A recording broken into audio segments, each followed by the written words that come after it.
Begin the current Daf Mesech Nedarim Daf Pei Hey. We begin 2 lines down at the top of the Amud, where the Gemara had just attempted to resolve the contradiction in the inferences of the halacha of our Mishnah regarding when she makes the Ishana of Kahan and Levim on her, when it's general or specific, and the Gemara is actually going to reject it and say that no, that's not necessarily a good way of resolving the Mishnah. The Gemara is going to attempt another way of interpreting that. Today's Daf. So we're discussing today's Daf, our types in a moment. Do we say that the benefit of choosing where something goes to is that considered a monetary benefit? The next Mishnah is going to talk about when a woman takes a neder that whatever I'm going to make you, dear husband, you cannot have any benefit from it. Daf Yomi is something that it's not even here yet, and can you make a neder on such a thing? And the Gemara has a discussion regarding the woman's maisidayim, her earnings that it goes to the husband because he feeds her. Meiser is excess of that, which that actually depends on if he gives her a certain ma of kesef a week. And then there's hadafa, which is what she makes surplus. Question is if that also is included what she makes b'shas atchak, and she's pushing herself, does the husband also get that? So begin the current daf. First we finish off the theme of the previous daf on the second line down at the top of the Amud. We had just finished that the Gemara had said, a way of explaining the halach of our Mishnah is, it's two different tanoim. Rabbi Shloimy Schwartzberg, one holds tevis ana, one holds not. Says the Gemara, no. The kuliyam according to everyone, tevis ana ain't a moment. I can tell that everyone holds that the benefit of choosing who it goes to is not a monetary value. Not a monetary value. So who's the difficult one? How do you understand Rebbe? Rebbe had said that you have to pay the whole value of the tevel, including that of the trumas amaises. Well, I thought if it doesn't have a halach of money, why would you compensate him? Says the Gemara, Elacha, no, here you have to understand the machlekes is what's called b'matanish lahurmu kamiflaki. The machlekes is regarding when you have matanis of trumas amaises inside that weren't separated yet. The machlekes is how to qualify that. As the Ran explains, Rebbe holds since you didn't separate the trumas amaises, so then it's like chulin. It's not like trumas amaises because you didn't separate anything. So therefore you got to compensate. It's my thing. Yeah, you're right. I have a mitzvah in the Torah to separate it, but l'maisa says there's no trumas amaises. It's my own stuff. So you got to actually, according to this pshat, it sounds like that. No, you have to. When the Rebbe says to make kuloi, it actually means the value of the whole thing because there's no trumas amaises over here. But here's the old, no. Even though you didn't separate it, it's like you separated, meaning it's in here somewhere. You just don't know which one. Maybe ein breira. But therefore, you have no rights in that, and therefore, since we don't hold tevis ano according to everyone that it's money, so therefore you only pay him according to the actual chulin that there is. You would lose 10% of at least of the payment because there isn't over here somewhere meiser, so you wouldn't have to give him the value of that truma. That's their machlekes, and therefore you don't have a good resolution for our Mishnah. We had said we had a contradicting inferences on Mishnah. If Tevis is moment not, you want to tell me it's machlekes Rabbi and Rabbi Yehuda. Says the Gemara, no. What's Oxter? It says the Gemara, you don't see anywhere that the machlekes is regarding Tevis moment or not. The machlekes is regarding matan shlehumra. Do you see the matanis as here or they're non-existent and it's all chulun? Says the Gemara, wait a second. Tevis not in the moment. If it's true, like you're trying to say, that everyone agrees that the choosing who to give it to is not monetary, malihumra malilahumra. So what's the difference if you separate or you didn't separate? As Ran explains, since Tevis is not mammon, so when you didn't separate it yet, who cares? Lamaisa is mixed in over here trumas amaises that he has no rights to. In other words, the question is really on Rebbe. According to Rebbe, that says you have to pay him according to the whole value as if it was all chulin. Well, who cares? Why are you saying that? Who cares that it wasn't hurma yet? Lamaisa 10% or whatever it is that the trumas over here, you have no rights to. To the extent that you have no rights even to choose who to go to. It's not even considered monetary. You have a choice who to choose to go to, but it's not a monetary value. So how can you tell me that to make kulei, I have to compensate you for the whole value of the whole thing, of this tevel? It's not even yours. So the Gemara, like in the question, basically understands that shouldn't be a reason that you should compensate him for the whole thing. So it says the Gemara, the reason of Rebbe, which, as Aran explains, at this point now, the Gemara is not coming to answer the question if they both hold of tevis na mammon or not mammon. In other words, we fell off from quoting this Rebbe and Rabbi Yehuda as a source to explain the halach of our Mishnah as you see machlekes of tevis na or not. To the contrary, the Gemara says you could say either one. As the Ran explains, the Gemara says if they both hold tevis na is not mammon, great. So according to Rabbi Yehuda, that definitely makes sense. Why you're only going to pay the value of the chulin, not of the trumas hamaisin there, because it's not considered monetary value. Oh, so then what would be the pshat in Rebbe? Oh, that would be for a different reason. The rabbis penalized the thief to pay the tovus of the trumas hamaisin to the balabayas. Poshet kechet lo lignim, that he shouldn't steal. So it's just like a precautionary measure. It's just like a penalty, but not because tovus is moment. Everyone holds tovus is not moment, even according to Rebbe. So why is he paying for it? Poshet a kanas. And even if you say that they both hold tovus is mammon, okay, so according to Rebbe that would make sense. Why are you paying for the demei kulai? Because you got to pay him for the demei trumas hamaisis in the tovus that he has inside of that. But he would hold. No, the reason why you don't pay only the demei of chulin is because considered abon labalabais. The rabbis penalized the homeowner that the ganim should not pay for the tovus and trumas hamaisis. Why? Why penalizing the homeowner? Why are you delaying your tevel? You only had this circumstance, this situation, because you didn't quickly right away give it to the client. You held on to it, and it's laying over there for a week. This guy and he sees your stuff and the gamvet and the estabizzle. Okay, you're not getting compensated for the, even if it is moment, you're not getting compensated for your tovus and in the trumas hamaisis. So essentially, at this point, the Gemara just was saying, we just wanted to understand, how do we understand Rebbe and Rabbi Yehuda? If we said if no tovus and is not moment, so why? Who cares? Lo humor is kamisha humor. Says the Gemara. So you're right. It's not mali humor, mali shlo humor. It's based on pashut who we penalizing, but we can't prove in either way. Could be they both hold tovus not moment. Could be they both hold tovus not moment. But now we're back to the question essentially that okay, how do we resolve the steer in our Mishnah? So Rav Amma, he says that the whole Mishnah actually holds tovus na is moment.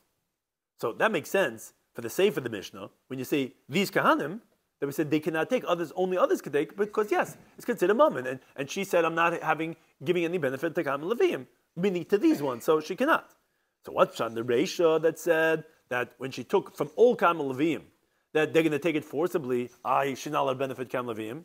That's because, says Rav Shani, Truma. Truma is different. Why could they take it forcibly? Truma is only fit for kahanim. You can't give it to Yisrael. So therefore, since she's making it forbidden on kahanim, shavya afra ba'alma. She essentially made this truma meiser into dirt and dust, where she was mafker that tovus and that she has in it because she said, I'm not giving it to any kahanim levim. Guess what, buddy? Then for you, it's not worth piasta because it could only go to kahanim levim. So it's gemachtes hefke. Therefore, they could take it.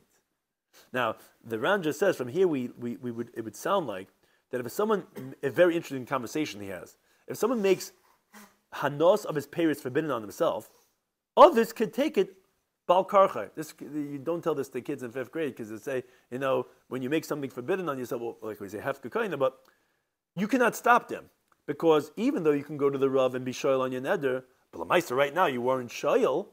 And since it's forbidden on you, so it has no value, so it's hefker. So people could think that's the halach of kahanim bal karchim. But he says, what's going to come out interesting is, if the person does ultimately go to the Rav and they're shoyal in it, that person who took it would have to pay. Because the chacham is oiken nedim mikare. And since you were shoyal, comes out that these payers as if they were never forbidden at all. So it says around, wait a second, if that's the case, how can I take it al karchai? Why are you not concerned that maybe this woman is going to be shoyal by the Rav, and then they're having benefit from her, because now she could give it, and she had said that she's not going to give it. So it's not difficult. Why? Yeah. So unless he's talking about not this case, what would be the case that he's talking about? If she took the neder that's prohibiting, but she'd be shoyal on it. But maybe you have to know which case is he talking about. But let's say someone makes it forbidden on himself. That at least in that case you would have that difficulty. That we're saying other people could take it. How could other people take it? But lamaisa, this can be stealing, because even that way it would be stealing. Because exactly. The type is no, it would be al karchai. So it's not difficult. It says because learn in the Mishnah that says if someone's mekadosh a woman al tnai, that either he or she does not have nedarim on them, and then it finds out that they actually did have nedarim. So look, they're not engaged. Now, for the fact to say it's not mekudeshes, something not engaged at all, and she can marry someone else. Even though a brisa teacher over there, she goes to Chacham, she's mattered, or he goes to Chacham, he's mattered, they're engaged. Obviously, you see that even though they could be shoyal, and they could do bichalam afreya, as long as he's not shoyal, we're not concerned that maybe you're going to ask. So it says around same thing over here. that if you're going to ask, comes at the come, did Isser L'Mafreya, but as long as you were not Shoel, we're not concerned for that. That's what brings to the Rashba. But the Ran says, Amma Supik, he says, that since from the moment that, in other words, he's coming to resolve it in a different way. He says, since from the moment that he makes it forbidden on himself, it makes it into Hefker. If someone else is Zoich in it, the person's Kaina as a Zoich from Hefker. Now, even though the Isser was gone through She'ela, meaning if the person can ultimately be Shoel by the Rav, but the Kinya Mammon is not bottle that this other person had, where you can't take that out with She'ela on the Hefker, and therefore he says, yes, they can take it forcibly, because if not, most definitely, since the Nadarim you can be Shoel on, so it's considered Davar Sheish L'Matinla, as we always say, you should be concerned that maybe you're going to be Shoel, says the Ran, no. There's a difference between monetarily and prohibitorily. For the prohibition, you could be Shoel on, but the Kinya Mammon they already had already. They wouldn't take it out from that, wouldn't make the comment to nothing. So very interesting the way he says that it wouldn't be a problem retroactive that the person stole from you because that they had a right to the Kinya Mammon. And the She'ela is not going to undo the Kinya Mammon, it's only going to undo the Isser. Okay, that interesting point. Now that we continue with the next Mishnah, continuing on what the husband can be made for. That's the title of this parak, Ve'elu Nedarim. This we said, what are the Nedarim that the husband can be made for? So it says the Mishnah the following case. What he has to, what he could, what he doesn't even have to. Mishnah says, let's say the woman says, I'm taking a neder, that whatever I make should be as a neder on my father. Meaning my father can have any benefit from me. Or for your father's mouth. Or for my brother's mouth. Or your brother's mouth. She doesn't like her brother, her brother-in-law, father-in-law, whatever it is, people find someone to be upset about. So if the woman takes such a neder, the husband cannot be made for. Why not? Says the Ram very simply. It's not inu nefesh, not afflicting her. It's just that her brother, her father, her father-in-law, whatever, cannot benefit from her. And it's not drama shabbat no. It's not. Yeah, in a secondary way, it can affect the relationship, but it's not directly towards the relationship, so he cannot be made for. But let's say she says this is where it gets interesting. Let's say she says, "Eino is al picha." I'm taking neder that whatever I make is going to be forbidden to you. Oh, says the Tanakama, then eino tzarich lahafer. Then he does not have to be made for. Why not? Because she's meshubatim. She has no right to remove the shibudim, the responsibilities that she has to him. You can't do that. You owe it to me. So you can't take such a neder, therefore it doesn't have to be made for. That's what the Tanakama says. But Rabbi Kiva Omer, he says, no, yafer. Yeah, you should be made for it. Why? Because she might earn more than what's coming to him. What does that mean? Kiva holds what's called hadafa is excess is hers. Meaning, although her earnings, because he supports her earnings go to him, but there's something called excess, more than what his rights are. That she gets to keep. Therefore, her neder is going to take effect because she's not meshubatim. Therefore, you have to be made for. And therefore, in other words, it would be aser. However, you could be made for because ultimately it is beinah lebeinah because it's obviously things that she's making that he's going to be forbidden on. Now, the Tanakh is not concerned for this because he holds that because he holds hadafa is also his. Whatever the excess she makes also belongs to him. Now, what is hadafa? So the Ran says that's the excess of what the Chachamim said that the woman has to do for her husband, which she has to give him 5 sloim worth of weight, as the Gemara says, what's in excess of that, there's a machlekes if it goes to him. So since Rabbi Kiva holds it does not go be made for because he's not going to be able to get that, that's going to become us. So Tanakh holds no, that's his also, so it doesn't have to be made for at all. Now, a third opinion, Rabbi Yochanan Nuri Omer, he says yafer. He says like Rabbi Kiva to be made for, but for a different reason. Shema yigar shana. He might divorce her, but tiasur alav, and then she's going to be forbidden on him. Because Rabbi Yochanan Nuri holds like the Tanakama, yes, hadafa is the husband's. So therefore hadafa, not like Rabbi Kiva. You would not have to be made for that. So why does he hold you have to be made for? Because he might divorce her. Oh, then the ned's going to be taking effect. Because when she's divorced, then she's not mishabet to him, har ma'isidaim. Now she should be forbidden to him. So then he's not going to be able to remarry her because her ma'isidaim is forbidden on him.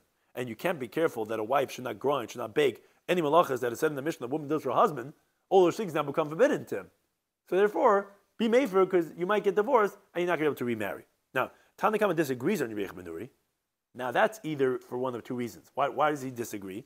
Either because he doesn't hold that the hafar is going to take effect when he divorces her, either because the hafar is not going to be effective. You want to be made for now when you divorce her, because right now you don't have to be made for. So it can't be made for now for what's going to be when you get divorced.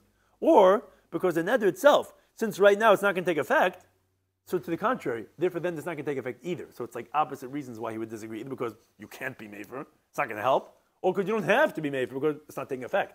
Because since the neder doesn't take effect right now, because she can't, she's meshuvah, it's not going to take effect then either. And the machlokes is in Daf, if it's the husband's or not, that the Gemara in Ksubas Daf Amarav explains that it's Toma Hadav al De'atchak, meaning that she has excess money is because she pushed herself. She was doing 3 jobs and she was going also to this and that and babysitting. And that is where the machlokes is regarding, okay, does he have rights to that or not? That's Tam Duran is clarifying or not. Okay, that's the halacha of our Mishnah. Now, on that halacha, the Gemara says as follows. Omar Shmuel. Shmuel says, halacha is Rabbi Yochanan ben Nuri. Halacha follows Rabbi Yochanan ben Nuri that said that you should be mefer this neder that the woman says to the husband, says the Gemara, remember that to say the Ksab Shmuel, we're going to infer that Shmuel holds that you could sanctify something that's not even around yet. Why? Because if you cannot be makdash that's not around yet, wait a second. This was how he explained the Tanna Kama, who disagreed with Rabbi Yochanan, that since right now it does not take effect, how's it taking effect when you divorce her? That you tell me you have to be mefer because of when you can divorce her. It's not here now. 10 years from now, you can have empty nest syndrome, you get divorced, and then, be made for now because that, what's then? When she's going to make her favorite brownies when you're divorced and your ex is going to want to say, you're going to want to have those brownies and you're not going to have to get remarried, that's the word, right? Because everything she makes is going to be forbidden to you. How's it taking effect? It's shlei b'laylam. Obviously, Shmuel, possibly Rabbi Yochanan that says to be made for because of then, holds, yeah, she can be makdish, she can make a neder on something that's not even here yet. Problem is, there's a contradiction. Kadviramini. There's a contradiction in Mishnah Masechet Ksubas. The Mishnah says, "Hamakdish ma'asidei ishtay." If someone sanctifies his wife's handiwork, says, "Man vab, gebes hektish." Whatever she earns. So we continue to Beis. Says the Mishnah, what should happen? No problem. The woman could make her earnings and she could consume her earnings. Meaning it's not hektish. Now those who explain over there in Ksubas Beis that it's even talking about where he's feeding her. Now, if he's feeding her, generally her ma'asidayim go to him, and it should be hektish. No, even so, she has the right to be mevatla his hektish, and she could make her earnings, and she could consume it. Why? From Rav Huna. Rav Huna says the halacha, a woman can say to her husband, "Ein in ezenes, bein ha'isa." Don't feed me, and my earnings don't go to you. So that could be why the halacha says that she could be oisa b'chelas, even though he's being makdish her ma'asidayim. Now, those who disagree with Rav Huna over there and hold she cannot say that, they explain the Mishnah over there. It's talking about when he's not feeding her mezainis. Okay, if not feeding her mezainis, then her ma'asidayim is not his. So she can be oisa b'chelas, she can make it and she could consume it. Okay, that's not the main thing we want. The next halach is what we want for our Mishnah, for our circuit. The excess. Let's say the husband's makdish, the excess of a ma'asidayim. She has a certain salary she makes, which goes to him, and then there's excess, which more than the 5 slum in Judea that the Mishnah says over there. So here we have machlekes. Rabbi says hektish. Now this is a little bit complex. You just have to hulk up a little bit. What's this case?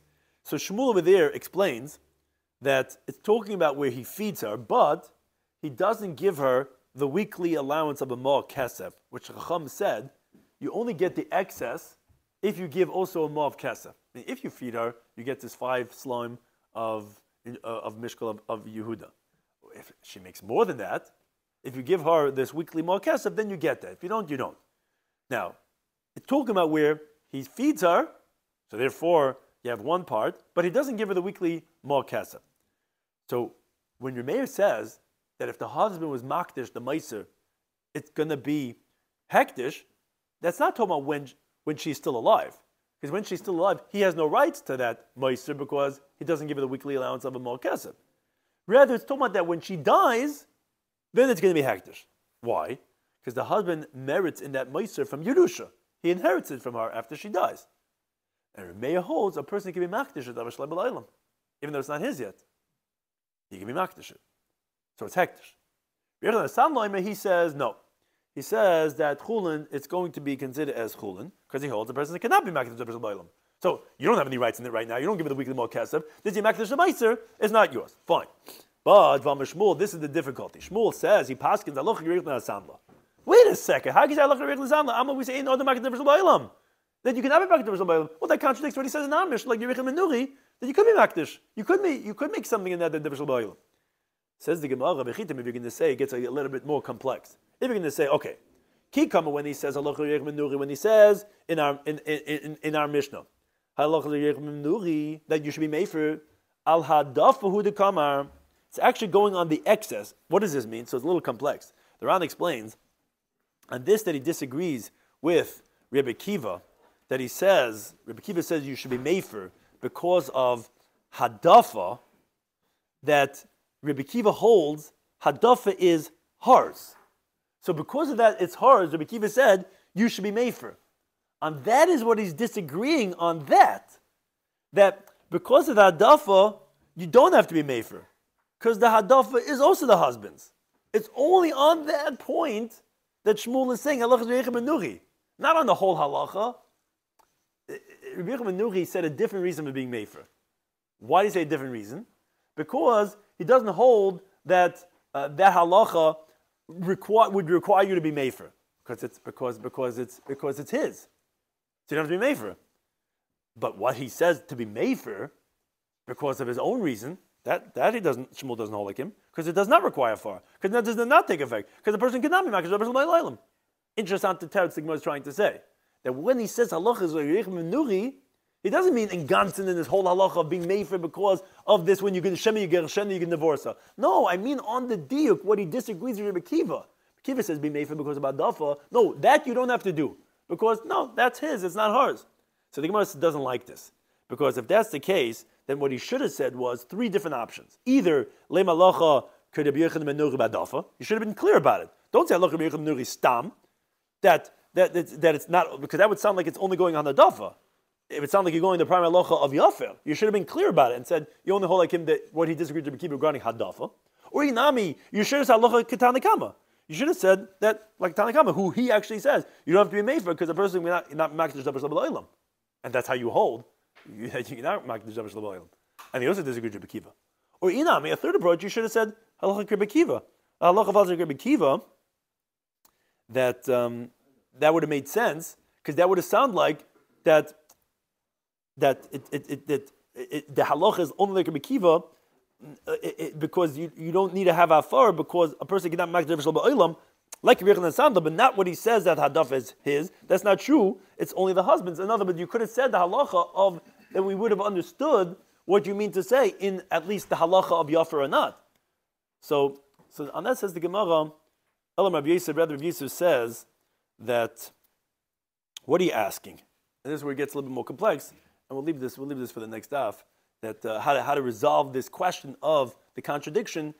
But upon them, the Gemara has a contradiction in Shmuel's teaching between that of, it sounds like on the one hand that in our Mishnah that you could be makadosh Rabbi Shloimy Schwartzberg from the halacha of koinamis, but however we have this other teaching of Shmuel when he says halacha Rabbi Yochanan Sandler, sounds like that you could not be makadosh Rabbi Shloimy Schwartzberg, and that the Gemara is going to resolve how do we resolve this contradiction, and the Gemara is going to make a chilik between that of koinamis and that of hektish, that they have different halachic applications, even though they're both Shloimy in regards to being resolving if it's not Shloimy or not, if you could do that or not. Thank you to any time for hosting us.